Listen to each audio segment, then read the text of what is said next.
Good evening, folks, and welcome back to the Trinity Tim's podcast. I'm joined, as usual, by my colleagues Joe McHugh of Video Celts and James Forrest of the Celtic blog. And to say that this is going to be a hard-hitting episode is probably an understatement. We're just coming off the back of an abysmal January transfer window, to put it mildly. And there probably aren't too many sort of positives that you could take out of it at all, other than the return of Jota. I'm not too sure about Jeffrey Schlupp, but I'm sure we'll discuss Jeffrey Schlupp during the podcast this evening. But I think it's the overall feeling that is surrounding the fans and the club after this debacle, because that's the only word that I would use to describe it. That's kind of, it's brought everybody down, it's brought the tone down. The fact that we sold Kyogo and we didn't replace him with a striker, and it beggars belief. We're still scratching our heads. We're all trying to figure it out. We're all trying to wrap our heads around it. And tonight we're just going to take it apart and we're going to talk it through. And I think this is going to be a bit of a venting session, because there's a bit of venting needs to be done, I would say. So I'm going to start the venting with James Forrest, and I'm going to get his view on what has just gone on for the last 4 weeks and what has been the end result. Well, first things first, welcome guys to the great Celtic Transfer Window 2025 therapy session, because that's what this is, effectively. This is a therapy session. The only thing is that I feel a wee bit like one of those people who's forever getting used and abused by a variety of partners, and they go into the therapy session and they will blame men or women or whichever sex it is that they feel is letting them down. And I always want to scream at those people. The common denominator is you. It's not them, it's you. Something is wrong with you, the people you choose, the life you choose to lead. You're the problem. And I don't get why the problem here isn't as clear. We've been here before, and before, and before, and before. And it doesn't matter who's in the dugout. It doesn't matter what their plans are, what their vision is. There are always people at our club who know better than them. People who have no coaching certificates, have never taken a day's training in their lives, who know better than our managers what the team needs. And Rodgers in particular must be sick of this, because Rodgers is, by a considerable margin, the most qualified person who sat in our dugout in decades, since Martin O'Neill. And he must be sick of being second-guessed by bean counters and lawyers and people who don't really know what he does on a day-to-day basis. I'm sure we all watched his press conference today, and he put as brave a face on it as he possibly could, but he's pissed off, and you know he's pissed off. And that man's not going to stay here 1 minute longer than he needs to. He has made a commitment to the fans that he will see the 3 years of his term. But once that 3 years is done, he's going to go. He's gone. He is done. He doesn't not need this. He does not need to work in an environment where he's being second-guessed by people who aren't qualified to do it. And it makes me absolutely sick to see that guy has been ignored yet again. That his wishes have been ignored yet again. That his plans and his vision for this team have been ignored and second-guessed yet again. I don't know what he's doing back here. He should know already that he can't trust these people. They won't deliver for him. And they won't deliver for us either. As long as these people are in charge, our progress will be limited to how many points ahead of the mob across the city that we can finish. We are the biggest club in a one-team league. And on the back of that, these guys are feted and they're praised and they're glorified simply because we're not a basket case like the club across the city. If that club across the city wasn't going to take, these people would get an actual test. And whenever these people get tested, they fail that test. People forget that prior to Rangers liquidation, they had won 3 titles in a row, while Peter the Genius was in charge as the CEO. Some people have forgotten. I haven't forgotten. And it just amazes me that the simplest transfer window that we've probably seen in years has been utterly squandered, and we've emerged from it weaker. It's staggering. It's absolutely staggering. Yeah, I think staggering. There's just so many words that you could use to describe this, and I just don't think any of them are going to really do it justice. And it's it just only our board could conspire to do this. Only our board could conspire to do this. Only they could manage to bring us out of the transfer window after qualifying for the knockout stages of the Champions League weaker than we entered it. Only they could conspire to do that. And I agree wholeheartedly with what you're saying, James, in terms of Brendan Rodgers and what this is going to end up. You know, the end result of this is going to be him leaving after 3 years, because if the board does not share his ambition, if the board does not have his vision, if they... I wrote an article earlier on today where I said that I've been in my career 22 years now at the moment. And one of the things that I've noticed about businesses is businesses tend to shift the goalposts all the time. You know, they dangle carrots in front of you. They tell you that they're going to do certain things for you, and they're going to promise certain things to you, and then they shift the goalposts. And if there's one club out there that is an absolute expert at shifting goalposts, it's Celtic, because I have no doubt in my mind that Brendan Rodgers was promised that he would get a striker in return for letting Kyogo go for whatever the 10 million price tag that they were getting for him. I've no doubt that he was told, he was given assurances that he would have a striker by the closure of this window. And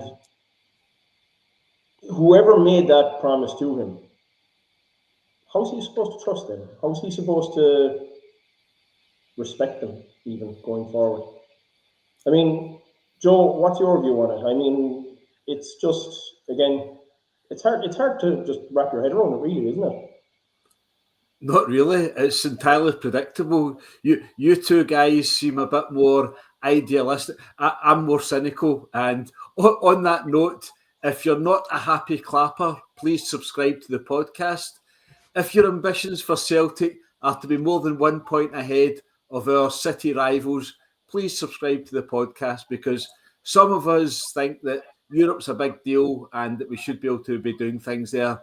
Just constantly dragging ourselves down to the levels across the city is horrendous. It's good enough for most people. I reckon 50% or more of the online Celtic support are quite happy with the transfer window. Beat Dundee tomorrow night, 13 points clear. Send a few WhatsApp messages to the Rangers pals. Ho, ho, ho. And isn't life great being a Celtic supporter? Don't forget the 1990s. But Brendan Rodgers isn't trapped in that mindset. And that's 3 very poor transfer windows out of 4 since he came back. The summer window was decent, but it was too late. He had no outfield players when they went to the pre-season in America. And then Trusty, McCowan and Engels came in on the last day of the window, and 5 weeks later, they're thrown to the Lions Den away to Borussia Dortmund. If they'd been over in the USA preparing, then we wouldn't have lost 7-1. It's water under the bridge, but it's same old, same old. I had no expectations that they were going to do things.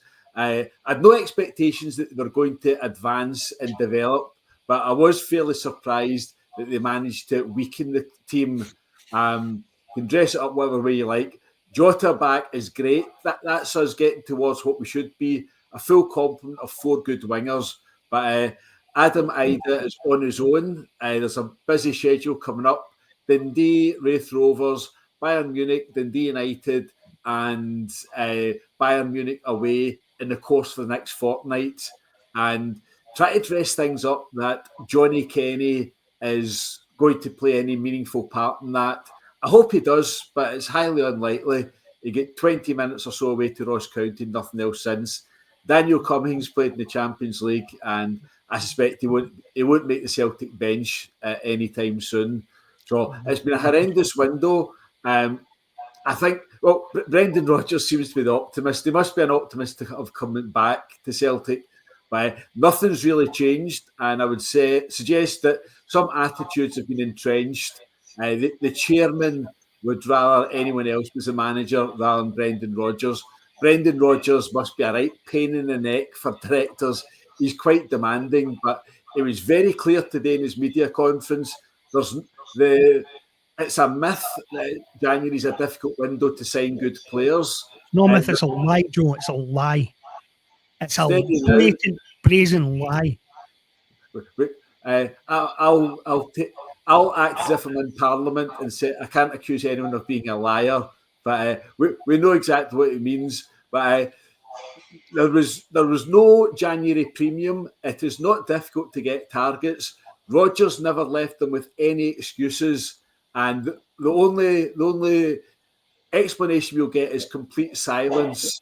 And last year, at the end of February, the chairman came out in the interim accounts and admitted that they'd made a bit of a boo-boo, and it's not good policy to stockpile cash and not reinvest it in the business. Well, lo and behold, they've done it again. This time last year, Brendan Rodgers said the club needs to be braver in the transfer market. Well, the club is more cowardly than ever in the transfer market. They're pretty confident they can stay ahead of their friends across the city and win the league. Title 55, that'll be great. But the club is stalling. The Bayern Munich games have been given up on, but for more interest for me is the Champions League qualifiers. We've made a decent start this season in Europe, but I suspect we'll be playing Thursday night football next season. We will not be using this as a building block to progress and move forward. We'll cross our fingers with a draw. We'll be underprepared for the Champions League qualifiers. And if we get through the Champions League qualifiers, it'll be too late in the day to bring in the players that are needed for next season's Champions League or Europa League. And it's deja vu, Groundhog Day. We've been there many, many times. Nothing changes because the managers change. We've had Neil Lennon, Ronnie Dyla, Ange Postecoglou, Brendan Rodgers, but the former chief executive has now got the title of chairman, and he's calling all the shots. And the last thing he wants is any show of ambition, acting like a real football club. The balance sheet is one again, the transfer window. They're probably about 4 or 5 million up from the sale of Bernabei and the money paid out to bring back Jota. So it's a victory for the balance sheet. Nicholson will be getting congratulated on that. We'll soon be getting the interim accounts, which are to the end of December. Record turnover, on course for record profits, but there's a lot of dissatisfied fans. There's not much you can do about it except express their anger on podcasts, on social media. But it wasn't a great shock, and anyone expecting anything different in the coming summer transfer window, be prepared for disappointment. And if we're having this podcast again in 52 weeks' time, almost certainly it'll be the same issues. So I'm incredibly cynical about it. I've got good reasons for that. And I don't see anything changing. We'll stay ahead in Scotland. We'll stay adrift in Europe. And there'll be self-congratulations. Everybody will be happy. Dividends all round. We're the best run club in Britain, the best run club in Europe, the best run club in the universe. And all we're doing is staying that far ahead of our city rivals. I'll spit it out. There's a semi-rant. Not quite of James's epic post-Kyogo proportions, but that's about as angry as I can get by it. It's so predictable. Well, I think probably one of the overriding things that I took from the press conference this evening with Brendan Rodgers is he kept, I suppose, referring to the fact that he has to work with what he's got. He also, throughout the conference, at one point he said, "There's no point in getting the hump. There's no point in getting worked up about it. And I still have to go out and do a job. I still have to work with these guys. Nothing's changed. There's nothing we can do now about this." And that's the reality, I suppose. There is nothing we can do now. It's done. It's finished. And I think we all know what's going to happen here. What's going to happen here is Dylan Maeda is probably going to be moved into the middle. It's going to be a case of Jota on the left wing and Kuhn on the right wing, barring injuries, of course. These guys will probably tear it up. And Brendan Rodgers, being the manager that Brendan Rodgers is, he will probably prove that he can get a tune out of Maeda in the middle. He'll probably prove that he can get more of a tune out of Adam Maeda, and the signs are there after the last few games that Adam Maeda has played. He scored 3 goals in the last 2 games, and he's probably back on form as well. So he did make the point of saying that I don't really, care where the goals come from, as long as the goals come. It doesn't bother me if I have a striker who scores 40 and the wingers only score 3, but we've scored plenty of goals this season. But what bothers me most of all in what he's saying is that there is no doubt that he will make this work, and by making it work, he's going to make the board look good. He's going to make them look like they're geniuses and that they made the right decision here. They sold Kyogo, they banked 10 million, and he made it work with what he was left with. What do you think, James? Yeah, that's probably the most frustrating thing about this. That's probably the most frustrating thing about it. They're relying on Rodgers being able to galvanise this team and get them over the line. And at the end of it, once they've posted profits and once we posted another double or treble, these people are again going to be held by all the usual suspects as the geniuses behind it, when nothing could be further from the truth. Listen, I am fighting mightily to control my temper tonight. I am really pissed off, right? I cannot put it more bluntly than to say that the manager and the people who are supposed to support him and back him are working at cross purposes. Actually, I can put it more bluntly to say that. These people are actively working against him and working against his agenda for the club. That's it, in a nutshell. It cannot be anything else. They have blatantly ignored his wishes in this window. Blatantly ignored them. To put him in a nearly impossible position where he has to deliver on their behalf with an inferior setup than he had before the window opened. All we had to do in this window was sign one player, one left-sided attacking player. That was it.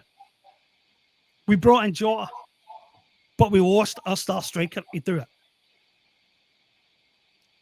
And we'll get, I'm sure at some point, we will get to the whole move Maeda into the middle bullshit. I'm sure we will get to it. I'm happy to discuss it at great length. But there is no question that this is a weaker team. And Rodgers said it tonight. He said it today. He is also trying manfully to keep his anger out of this and to keep his emotional self in check. But he knows that he's been grafted. He knows he's been done over here. And he knows that at the end of the season, once he's delivered yet again, once he's got us a Champions League place yet again, that he won't be supported in the summer the way he should be, that we won't be prepared as we should be for the qualifiers that are necessary to net us the next £40 million jackpot. He knows he won't be. We know he won't be. But still, he's got to go out there and put a brave face on it and do the job. And these people are laughing at him and they're laughing at us. There's no other way to put it. These people are not working in the best interests of our club. And I don't care how many of their grovelling apologists say that they are. They're not. They're blatantly not. They're obviously not. They've sent a very clear message to the manager. And in doing so, they've also sent a very clear message to the players. The team sheet is not the priority. The balance sheet is. That's it. That's the message. And it's like an Olympic. And Rodgers has to deal with it. Rodgers will deal with it. But he'll only deal with it for another 18 months. On that front, the supreme irony is the £10 million fee from Rennes for Kyogo won't be spent on Celtic. It'll go straight to HMRC. Of course it will. That's the corporation tax because we're making ridiculous profits, whereas any competent business would be reinvesting that money. So everyone clapping and cheering, whoa, £10 million for 30-year-old. That £10 million, we will not see any of it. That's going to HMRC, and the Celtic team is weakened.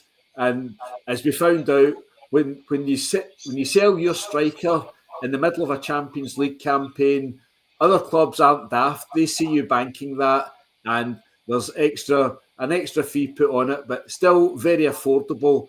And it seems like in the summer when Arne Engels was basically the only option for a strong midfielder, and when Adam Ida was the only option as a striker, Matthias Kvistgarden, I've not got that right, he was the only option. Again, a competent business. If Brøndby aren't playing ball, then move on to plans B, C, or D, or then get somebody in and loan. But Brøndby knew Celtic had no other options. They knew they could keep saying no, and it was only going to go up. And again, it's managed. If it was a problem over £2, £3, even £4 million, when you've got 70 to 100 million sitting in the bank, when you're about to send 10 million of that off to HMRC's profit, nothing makes sense. But it's just, let's not do anything. Don't do anything hasty. And look, we're 10 points ahead. We're 13 points ahead. We're going to win the league. And again, for the majority of Celtic supporters, that's a be-all and end-all. There'll be a wee bit of resentment here and there. But for most supporters, fantastic. We're going to win the league again. And the thought of progress, advancing, realising the potential that the club could have with a manager like Brendan Rodgers. I heard Jota's podcast today, and Jota's absolutely purring with enthusiasm for working with Brendan Rodgers. He thinks that there's extra potential that he can have developed working with Brendan Rodgers. Other players have told him, you'll love it, it's great here. But unfortunately, we're more than halfway through Brendan Rodgers' 3-year contract. I don't think there's any chance he's going to... Well, if he stays, the Celtic that he stays with will be completely different from the Celtic he's been at for the last 18, 19, 20 months. I don't think there's any prospect of him staying. It's another wasted opportunity. And they were very lucky when Ange Postecoglou rolled into town. Ange was desperate for a job in Europe under any circumstances. Yep, I'll come on my own. Yep, I'll take the existing backroom staff.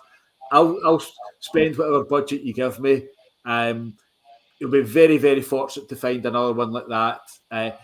Neil Lennon's on the sidelines, and if it's not Neil Lennon, it'll be almost in-house. It'll be John Kennedy or Scott Brown, and none of them, sadly, are qualified for the job. But that's the direction we're going in, and I don't know what breaks it. I don't know what breaks the cycle, but we'll keep on watching, we'll keep on observing, we'll keep on commenting, and we'll keep on getting abuse and anger from other people, because we should be happy clappers, we should be delighted, but we're all more realistic. There's a big world outside of Scotland.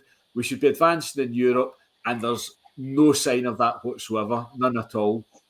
Yeah, I mean, I just have this vision of the board standing on the glass ceiling looking down at Brendan Rodgers and saying, this is as high as you go, you don't go any higher than this. And throughout all of the 21st century, pretty much, they have put a ceiling on our ambition and as far as we can go. And I think Brendan Rodgers realises that now. And he realises that unless there's drastic change at board level, nothing is going to change at Celtic. It's the one constant throughout the whole of this century that has never changed, and it's It's unhealthy for a football club, and we've discussed this, all of us, at one point or another in our blogs, that it's unhealthy for a club to have the same people in charge for the length of time that these people have been in charge. And they keep making the same cock-ups over and over again. And it's like you said, Joe, it's the Groundhog Day. It's the never-ending cycle that just never changes. But you just ask yourself, how the hell can you bring about change as long as these people are here? Because nothing will change. I mean, I have to say, this morning when I woke up and I saw that Jeffrey Schlupp was the only addition that we brought in. I said to you guys, I knew before I went to bed nothing was going to change. Nobody else was going to be added onto the squad. But I had that same feeling of totally being underwhelmed, like I did when we signed Yusuf Malumbi. It was like a rerun of 2018 all over again. You know, I know it's different circumstances in a slightly different way. I mean, no, well, not really. I mean, we let go of our top striker in the last day of the window, knowing full well we couldn't replace him. At least this time it looks worse because we had the time to replace Kyogo, you know, and we didn't. We had no chance in 2018. But it's just, I mean, you said you're a cynic, and like myself and James were saying, we can't wrap our head around. What I can't wrap my head around is we're in relatively uncharted territory again once more in Europe. You know, it's 12 years since we got to the knockout stages. It's over 12 years, and it's been a long time since we got to the knockout stages. So I suppose some part of me thought that these guys would not conspire to screw it up. You know, I held out some hope that they would not screw it up, that they would not weaken us going into such a game, such a monumental game as we're going into. If we had a new striker, whether it was Matthias Quisgaard and whatever, look, this is a daunting task regardless. Playing Bayern Munich is a daunting task regardless. I don't rate our chances, and it'll be a miracle if we get through that tie. But the fact is, if we had given ourselves a fighting chance by bringing in another striker, it might not be much of a fighting chance, but it's more of a fighting chance than we have now at the closure of the window and the way it is. So, again, it seems, and Chris Sutton touched on that in his articles, like the board have just put on the ceiling of Bayern Munich. That's it, we're done. The ambition should be to go beyond that, to make as much money as you possibly can out of the Champions League, to further strengthen this squad. And I have no doubt in my mind that's the way Brendan Rodgers views it. That's the way he sees it. That's the ambition he has for this club. And these guys are completely stifling that ambition. And they will continue to do so as long as they are in charge of that. They will continue to stifle any progression or any ambition that the manager has, no matter who he is. And why the hell would Brendan Rodgers want to sign on for more of that crap? What's your view on that, James? I wrote a piece today. I put it up about 5 o'clock tonight. About the message that we've sent to everybody in Europe, basically, that there is a level beyond which we don't feel like we belong. Now, I said to you the other day, Joe, I think it was the other day on WhatsApp, that I don't hate these people, the people who run our club. I've tried very hard not to, and I genuinely don't hate them. But I recognise that they are limited people, and they have limited ambition, and they have limited imagination. They are in many ways like a family who have been ruling one of those third world tin pot dictatorships. Yeah. And they took over at first with all these brilliant ideas and all these promises. We're going to feed the people. We're going to build hospitals. We're going to build schools. And over time, they've just got fatter and greedier and more corrupt and more insular. And they don't want to hear opposition. And all the promise that was there in the beginning is gone. And most of them can't even remember that they ever made those promises in the first place. Whatever ambition there was has completely evaporated. over the course of time that they've been there. I didn't think this was going to be a massively game-changing window, but it didn't have to be a massively game-changing window. We needed one player. I keep on saying this. We needed one player. Alec Valley was one of those things. It happens. We could have replaced him. We did replace him. And it didn't provide us with any sort of a challenge to do that. I think that Jeffrey Sloop's an upgrade on Alec Valley. He's definitely an upgrade on Greg Taylor. I'm really happy with that signing. Had that signing been made in the context of signing Jota and bringing in a striker, I would have considered this window a success.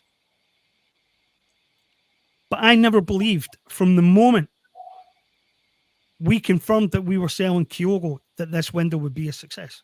I never believed we would adequately replace Kyogo.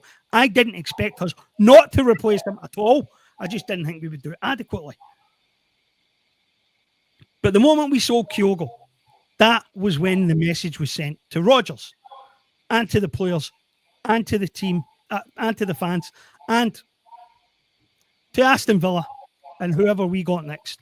We aren't serious people at this level. We're not a serious club at this level. We don't take ourselves seriously at this level. We don't act like we belong at this level. The people on our board don't believe we belong at this level. James, there's a term for that. It's called imposter syndrome. The reason we were able to sell Kyogo prior to the Aston Villa game is that they didn't believe we would win the Aston Villa game, no matter who played. They didn't have any faith in Rodgers and in the team to deliver any kind of result that night. The reason they didn't go and sign a striker is that they believe we have enough domestically. Don't worry about it. Bayern Munich are going to beat us anyway. Who cares whether we sign a striker or not? Now, I know there's a lot of our fans who agree with that. Fine. That's cool. That's great. But the message you're sending to the opponent before they even show up is that we are, as a Bayern Munich player has allegedly said, the easiest draw they could possibly have got. The least scary team left in this tournament. And the reason we're the least scary team left in this tournament is that we act like we're glad just to be here. Like we are guests who never expected to be invited to the party and are happy to sit in the corner and watch everybody else having a good time. It's pathetic. It's pathetic. And the really bad thing about it is that it sends a message to the manager that the club has no ambition to move forward in Europe. And that whatever he was told upon coming here was a lie. It tells the players who are here, you're wasting your time here. All this is for you is a stop-off shop to your next move. That's who we are as a club. We're limited in our thinking. We're limited in our ambition. We have reached our ceiling, and we're not going to go any further than this. We have no interest in going any further than this because that would take imagination. It would take daring. It would take a plan, which we don't have. So many parts of our club don't function as they should. So many parts of our club are run on the basis that we're like a bowling club. We're a wee group of committee members who don't want to change it and who don't want to rock the boat, who don't want to take any risks. It's absolutely gobsmacking that these people have convinced themselves that they have all the answers and they don't have the answers that matter. None of them do. And I mean, I read some people say the other day, if the manager's getting messed about, Dermot Desmond will step in and he'll take charge and he'll make sure the manager gets what he wants. Well, where is our absentee landlord? Where is he? What was his contribution to this transfer window? Where was his backing for the guy in the dugout? His guy, apparently. We're always told that. This is Dermot's guy. Well, where is he? Because this can only be about two things. This can only be about two things. Either Dermot Desmond shares the same ambitions as the rest of the board, i.e. none, in which case all Rodgers is another whipping boy for him, or he's a coward. Dermot, you're a coward. You didn't support him. You didn't overrule the people here. You didn't give the guy backing. If that's the case, you're a coward. And you know where I am. You can send me the writ. I'll wipe my arse with it. I'm not impressed by any of this talk that Brendan is Dermot's guy and Dermot will stand up for him. You haven't. You failed. They're walking all over him. And the guy's going to walk away at the end of his contract. And that'll be as much down to you as anybody else. But James, the point you made there, right, about Dermot Desmond, right, that Brendan Rodgers is Dermot Desmond's guy, right? And if Brendan Rodgers is being messed around, Dermot Desmond will step in. I mean, that almost portrays the image of the board as a bunch of unruly kids who are getting out of hand and they need their dad, Dermot, to step in to tell them to back off and leave Brendan alone. You know, and even he did it before he called Law and Rodgers to London or Dublin the last time Rodgers was here. During the John McGinn summer transfer fiasco. He called the tournament in London, knocked their heads together and said, basically, you both work for me. So find a way to work together. Yeah, but Brendan's getting pissed all over again. Yeah, but like it seems to me like it's just the same bitter. Who in that club's got his back? Who in that club has his back? Who in that club is going to bat for him every day? Who is fighting for what he needs and what he wants? And to get his ideas across. This whole club stinks of defeatism and loser syndrome when it comes to the bigger picture. We're not allowed to have nice things. We're the only club in Europe who would just fold the hand and sell their best player because him and his agent wanted a move. We're the only club in Europe who has that as a policy, an actual policy. Yeah, but you also made the point, James. You know that we don't feel we belong. We don't feel we belong at this stage in the Champions League. And I said there that like this club suffers from imposter syndrome because they feel that they're imposters at this level in the Champions League because we haven't been there in so long. These people are imposters at this level. They can swan around neon for the Champions League draw all they want, right? But every club wants to get us because every club thinks that we are weak because they're weak. Yeah. The people who run our club are weak. That's what people see. But I mean, the reality here is that we have to look forward to some degree. We can't just sit and wallow in what has happened in the January transfer window. I mean, like to be fair, it's not everybody for six in terms of the disappointment of it, in terms of what's come out of it. But as Joe said, we didn't expect anything to come out of it. We didn't expect that it'd be a massive transfer window. We didn't expect that it'd be a window where we brought in a raft of players. We actually said at the outset when we discussed it that we thought they might bring in one or two signings. Effectively, they brought in three. They brought in Jota, they brought in Schlupp, and they brought in Tierney. But Tierney is being replaced by Schlupp for the 6 months before the end of the season, or 4 months before the end of the season, whatever. But what we didn't expect was that they'd weaken the squad and that they'd sell our top striker. And that's, I think, as you said yourself earlier on, you'd have considered the transfer window a relative success had we got a striker. We didn't. And ultimately, that's what we're talking about tonight, and that's where the disappointment is coming from. And I don't think disappointment even actually covers it properly. I don't think that's the word that you use. It's just, I don't know, but for as long as I've been a supporter of this club, I've been around the block and I've done this so many bloody times where I feel like I'm banging my fucking head against the wall. Excuse my language. I just feel like I'm banging my head against the wall. And people, as you said this evening, James, they tend to batter us on our. I mean, I'm getting highly abusive messages on the Facebook, the Read Celtic Facebook, for what I've been saying. But there's nothing that I'm saying that isn't reality. And people, that's the biggest problem with our club. They don't want to face reality.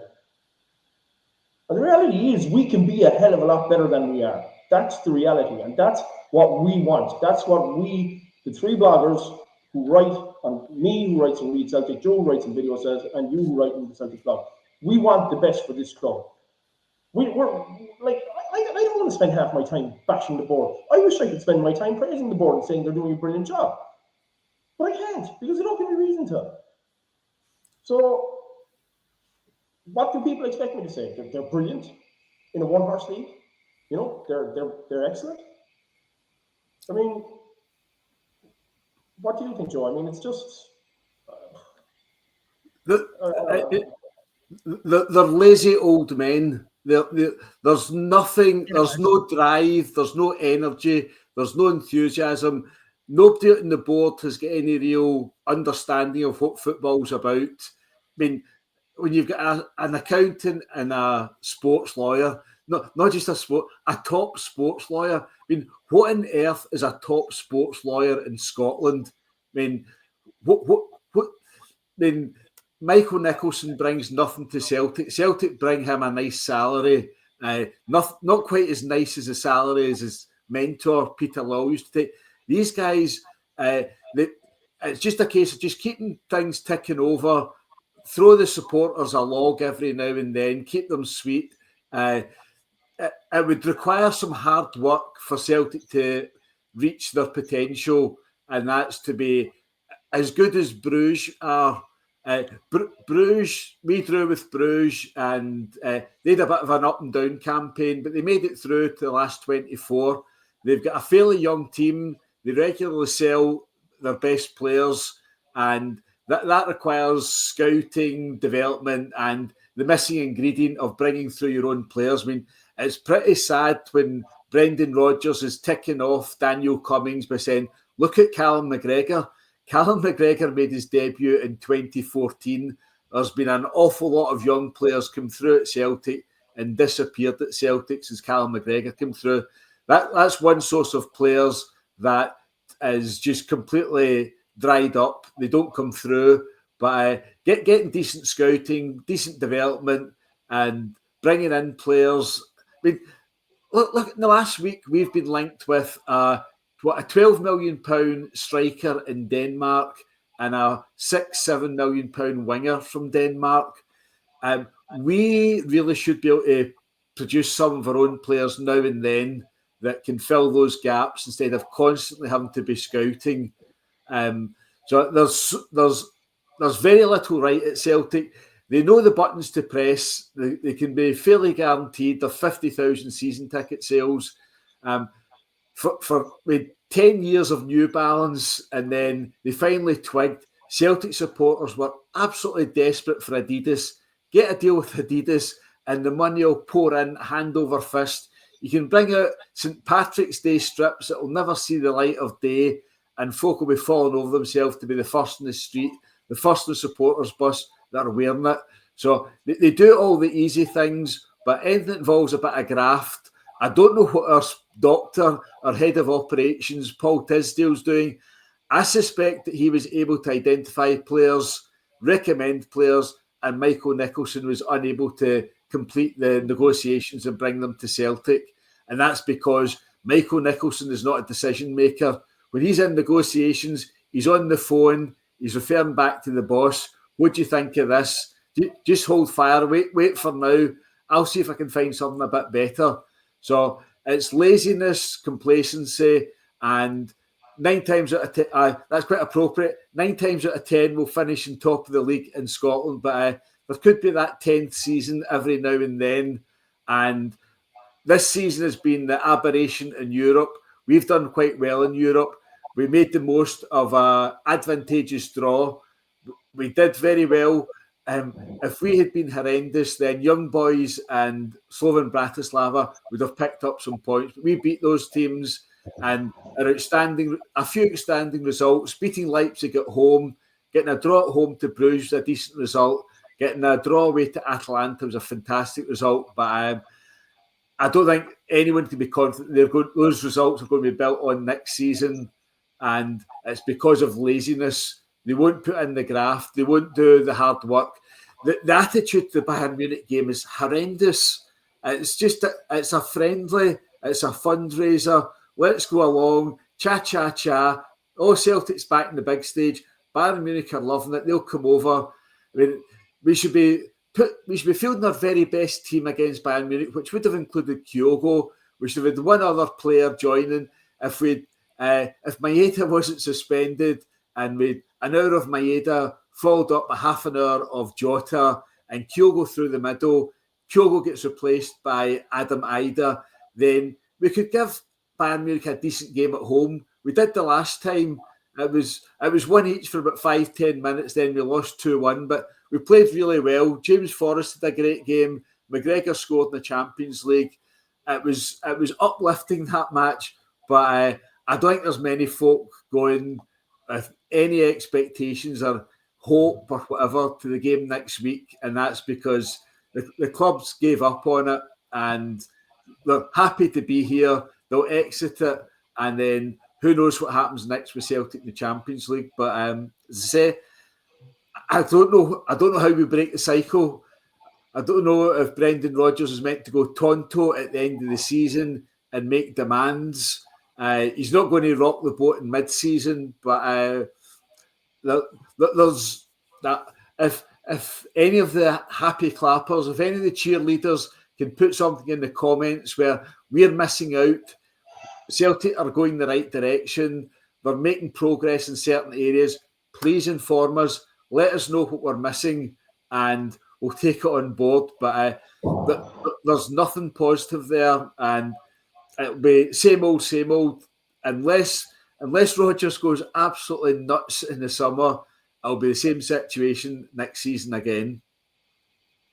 But I mean, can I say something? Yeah, fire away, John. Dermot, if you're listening, you'll have to excuse my earlier frustration. Because here's what I know about Dermot Desmond. Dermot Desmond is not a coward.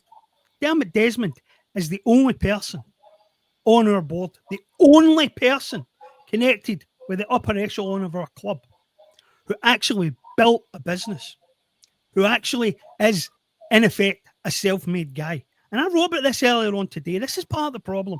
We don't have entrepreneurs and risk takers on our board. We don't. We have, as Joe pointed out, accountants and sports lawyers. That's it. But these aren't risk takers, and he is. And he's the one guy who actually could, if he wanted to, fix all of this, put it all right, every bit of it. I don't know why he allows raging mediocrities to run this club. I don't know why he allows it. I don't know why he permits it. If he is this strong, most influential person at the club, I don't know why he permits this. Because he wouldn't allow this in any other business with which he's associated. This is a much bigger issue than just a transfer window or just failure to back a manager.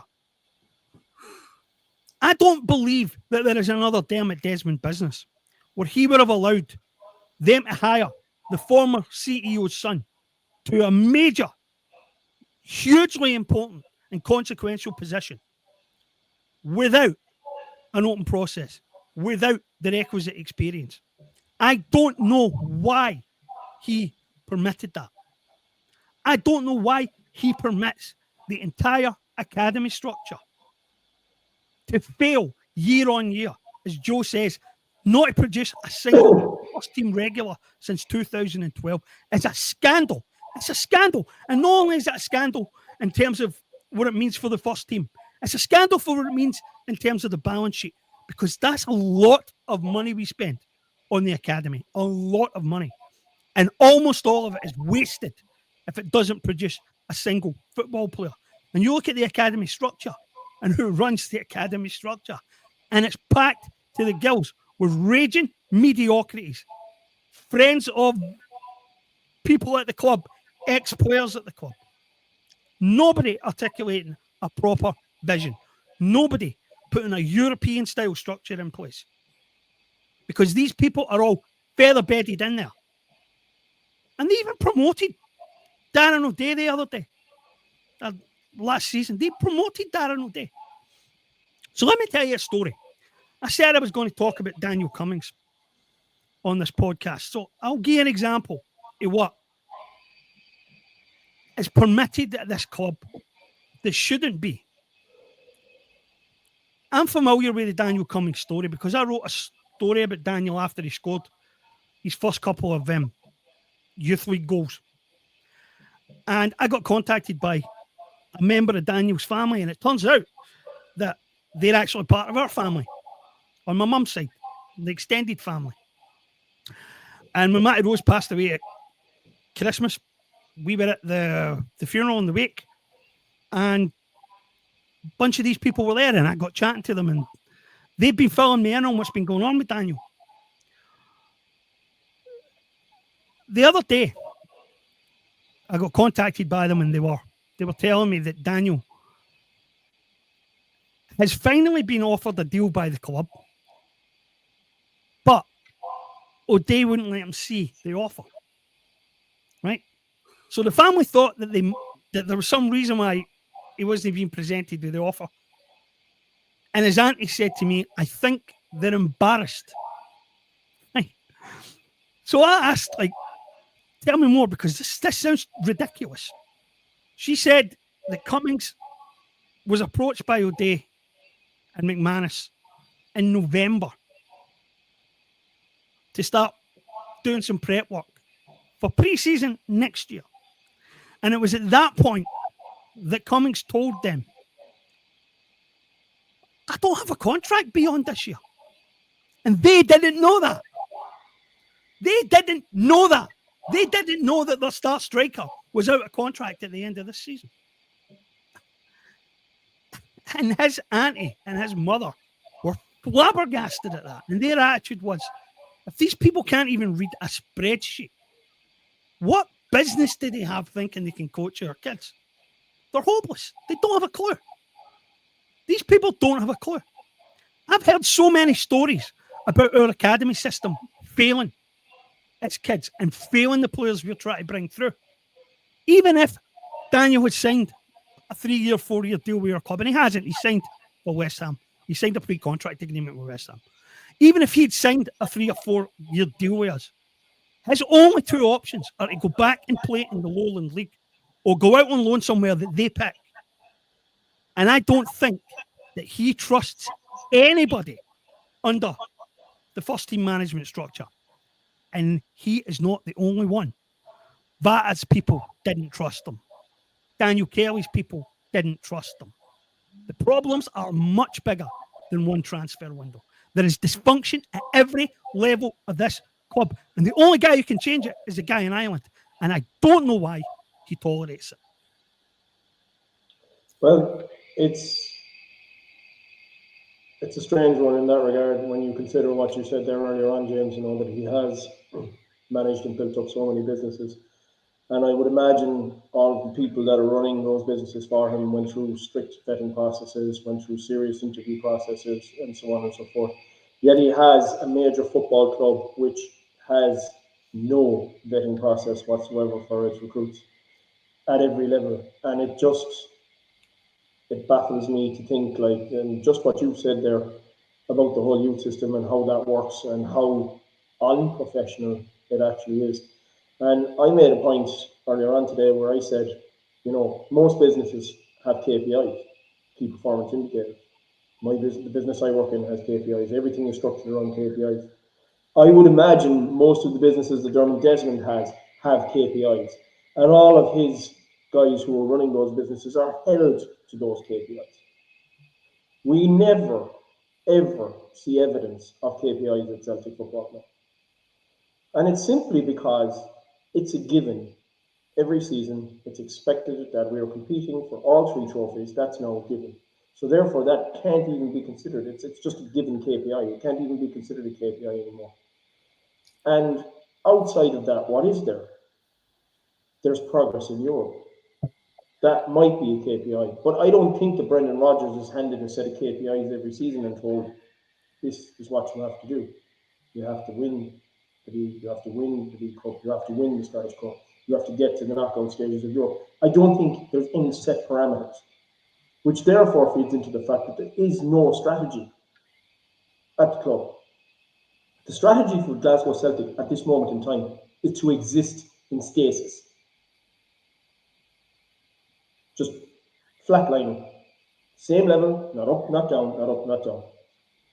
And when an inkling of progress comes along, or an inkling of, something like progressing into Europe comes on, the brakes are put on. Because it's like I said earlier on, it's imposter syndrome. We don't belong here. We shouldn't be here. We're not good enough to compete here. And that's the mentality. That's the mentality of the people who are running our club. And it's not as if this is something new. Like, I mean, we've seen it time and time and time and time again. We've spoken about it ad nauseum. It's not changing. It's never going to change. And you were right. The only man who can change it is Dermot Desmond. He is the only man who can change this. And the big question here is, why is he not changing? What do you think, Joe? Celtic do deliver their KPI. Their KPI is to turn a profit. As long as there's a profit, Dermot Desmond's not shown any interest in it. That's long and short of it. There's no graphs. It's not like other industries where you can chart it against similar competitors. There's not many competitors like Celtic. We know that we should be like Ajax, who are having a bad time just now, but whether it's Ajax, PSV, Feyenoord, Porto, Sporting Lisbon, Bruges, we should be up amongst those clubs. But all that matters is creating a profit. As long as a profit, there's no big struggles, up or down a little bit, so what? But just on the youth front, very small correction, but since Callum McGregor came through in 2014, Kieran Tierney came through a year later. Callum McGregor, the way that Callum McGregor's got held up, Callum McGregor went down to Notts County, and it was a case of hopefully you can make something of your career, son. Callum McGregor finished the season at Notts County. They changed manager. I think it was Chris Kawamia was the manager to begin with. McGregor did well under him. Change of manager. I think it was Sean Derry, and he didn't get much playing time. It was a bit more basic with Sean Derry. I'm pretty certain that Carlisle United were in talks with Celtic to buy Callum McGregor. I think they were offering 30,000. If they'd found another 20,000, Callum McGregor could have been theirs. So as a stroke of good fortune. And on the youth front, Celtic want to put up a good display in the UEFA Youth League. So they've got, this year it was only 6 matches this year. Previous years it was 6 matches, and they hold on to their best players, their best under-19s, so they can put a decent showing in the UEFA Youth League. And in between times, those players are playing in the Lowland League, Cumbernauld Colts, Caledonian Braves, Stirling Uni, Civil Service Strollers, and it's a complete death trap for the players. They're not going to advance. But Celtic hold their head up high. They do quite well in the UEFA Youth League, and it's those 6 matches don't advance the players' careers. So they get those 6 games. Their peers, their Lennon Millers, their guys that are at other football clubs are getting real matches, getting tested, and they're developing and coming on. So that's just one of the many areas. But as long as Celtic turn over a profit, Dermot Desmond's not going to get upset in the golf course. He gets a text message after the games. Now and then he'll look in a match, but it's no great passion of his. And I don't see any way out. I think why doesn't he just sell to someone who is interested? Because they might turn it around and make it profitable. Alan Brazil was teasing last week that he was getting text messages and things about things happening. But Dermot Desmond, he bought into Celtic in 1995. He's got nothing to lose by hanging on to it. And someone else might come. See if someone else came in and there's a European Super League, or incredibly get an invite to join the EPL, he'd be kicking himself. So he'll hang on to it. He's been in for the long run. He's been a Celtic shareholder for the best part of 30 years now. He's not going to bail out at this stage in case something exciting might be around the corner. So it's another one. It's the status quo. There's not going to be any change. James, you were getting agitated. Something I said about Kieran Tierney or Callum McGregor. Yeah. Where do you go? Yeah, I know that story well, mate. I know the Kieran Tierney and the Callum McGregor story well, and it's just further evidence of what I'm saying. Because a lot of heads should have rolled for what happened with Kieran Tierney and Callum McGregor. Kieran Tierney and Callum McGregor, I think, were both headed for an absolute dead end at Celtic Park, except that we had a manager who understood what he was looking at, who knew what he was looking at when he saw those two players. And if my information on Kieran Tierney in particular is concerned, Kieran Tierney was something like the third choice left back in the B team. Yep. When Ronnie Dyler overruled. Aidan McElduff was ahead of him. Aidan McElduff went on loan to Clyde, never quite worked out, and he achieved a bit of fame in the summer when he joined in a Scotland training session. He's a Scotland kit man now, but he was probably ahead of Kieran Tierney. And there was debate whether Tierney was a left-sided midfielder, a wing-back, or a left-back. This is another thing that they've done more than once. They've done it with Adam Montgomery as well. Adam Montgomery's never a left-back in his life. As anyone who ever watched Adam Montgomery knows full goddamn well. And these people try to convert him into a left-back.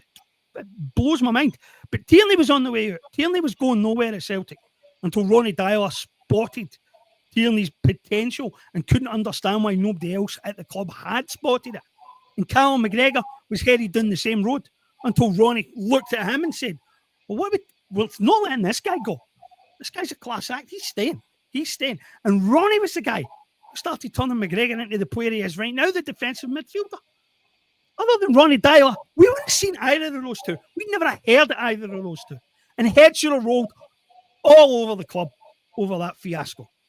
That two absolute standouts like that were completely missed by everybody in our academy structure. It's disgusting.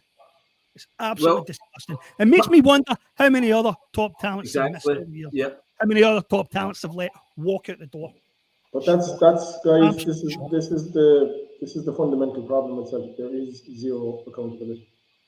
Nobody is held accountable for cock-ups at Glasgow Celtic, and that's the big issue. You know, I mean, it goes back to what you said earlier on, James, where these people think they're doing a fantastic job and they see themselves as some kind of geniuses, or that they are geniuses. They believe this because nobody questions them, nobody holds them accountable for the things that they mess up on. I mean, if they perchance see this and what we're talking about, they'll just see us as a bunch of upstarts, and as far as they're concerned, we're talking shite. You know, they know better than us. Of course they know better than us. That's their attitude. They have. You're talking shit. Yeah, they obviously suffer from serious superiority complex. You know, because they believe that everything they do is right. But it's easy to be the way they are in the one horse league. I mean, because nobody challenges them, and because nobody challenges them, they're not held accountable because they're delivering the bottom line every year and then some, stockpiling and stockpiling and stockpiling cash. So what end? What good is over 100 million in a bank account not being used, gathering, like it's gathering interest and paying corporation tax? That's about all it's being used for. So I mean, the other thing as well that I wanted to touch on actually, and I'm before I forget about this, there was a late flurry for Lennon Miller as well, and the chairman came out and said, Caldwell, the chairman of Motherwell, came out, the CEO of Motherwell came out and said that there was a derisory offer made for him.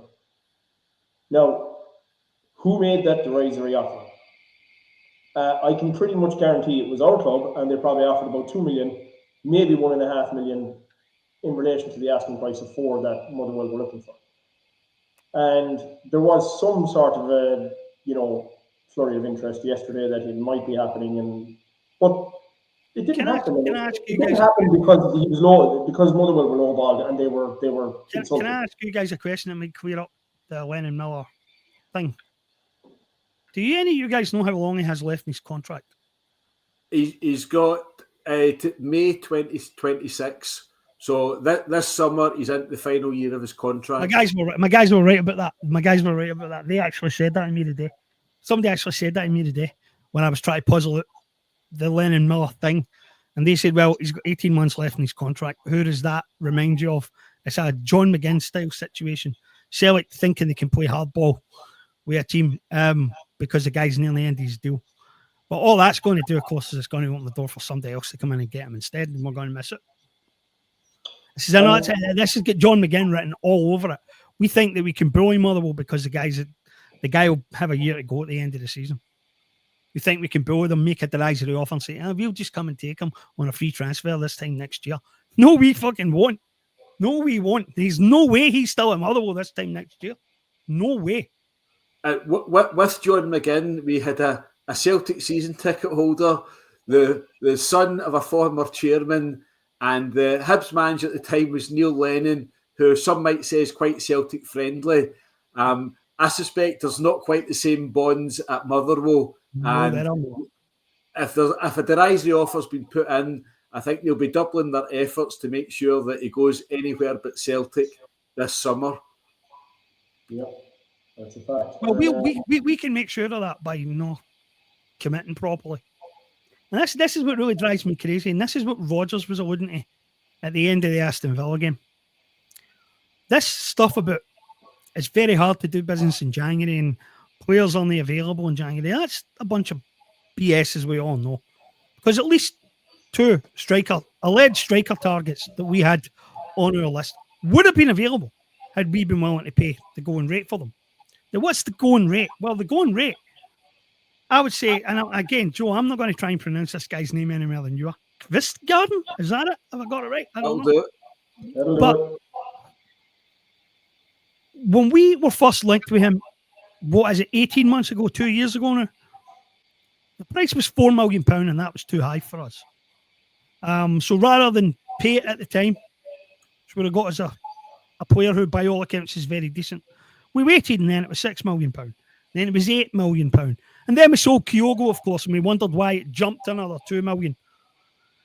And the fact is, had we just been willing to negotiate in good faith with them before Kyogo was sold, knowing that might happen, we probably could have got that guy for 7 or 8 million.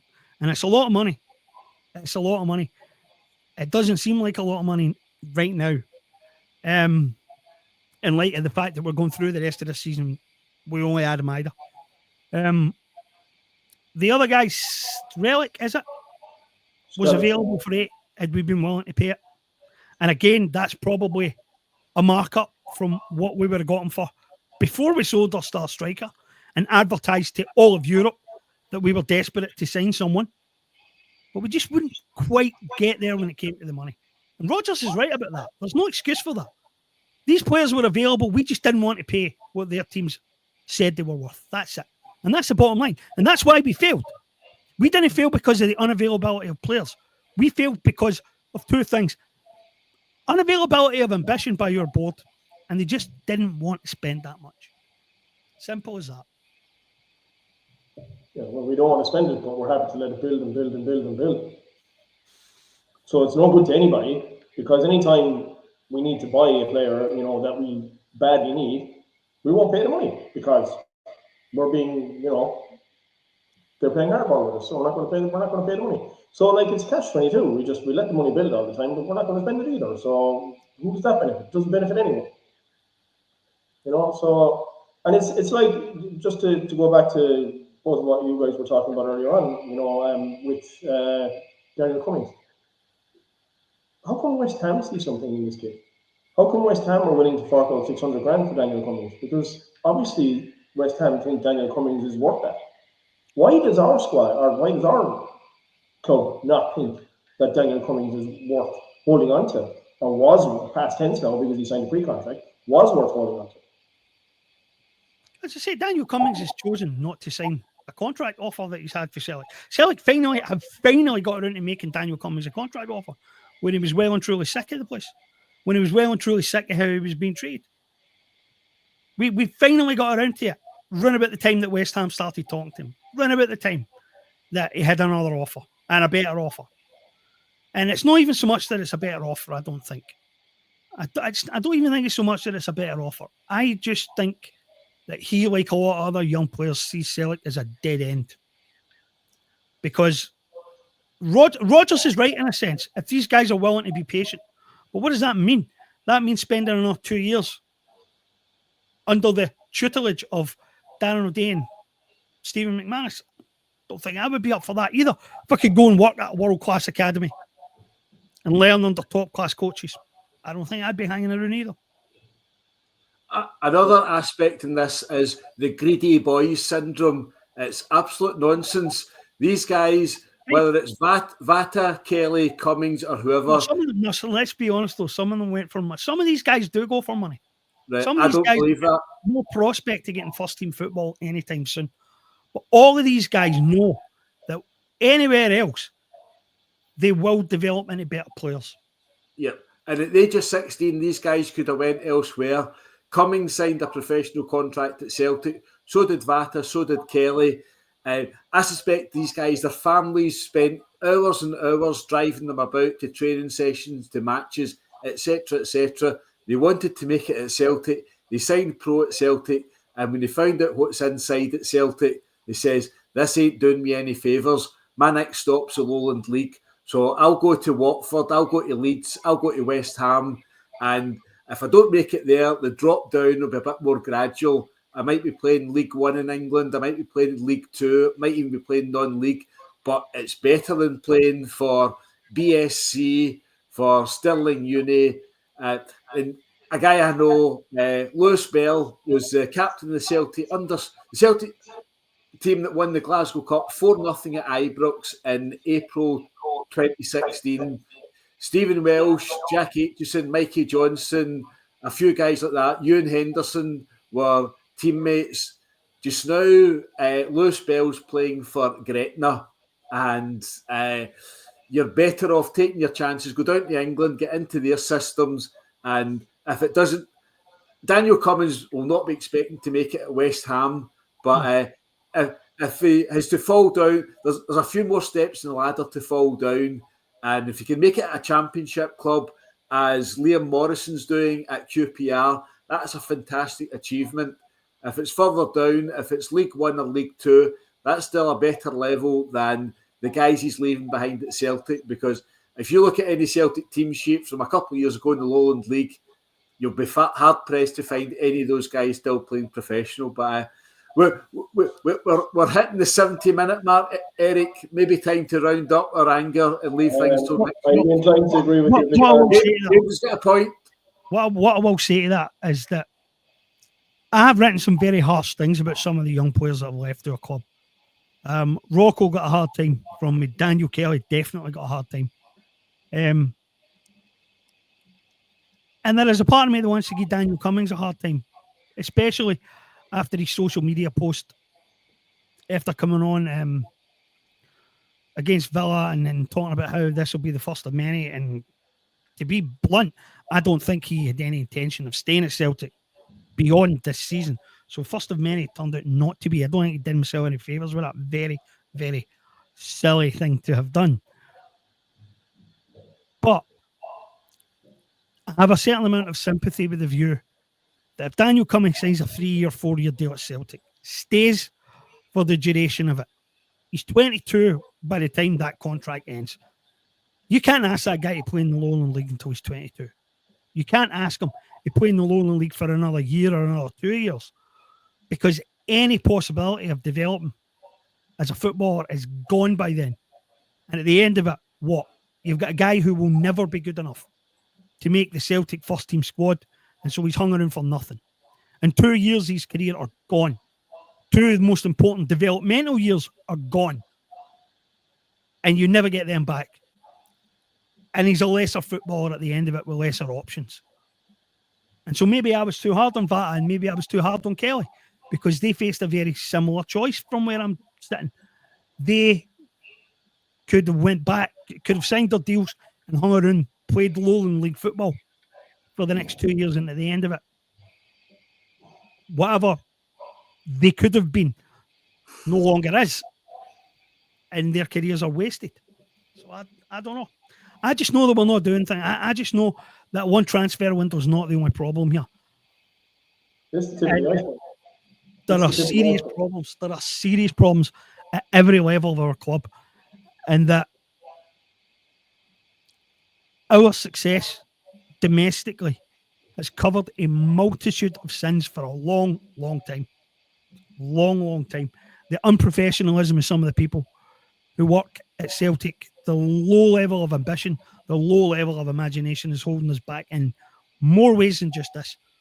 But this has been a particularly disastrous 10 days since the match against young boys. It's been awful because we've advertised to the whole of Europe that we're not a serious club, that we don't take ourselves seriously as a major European team.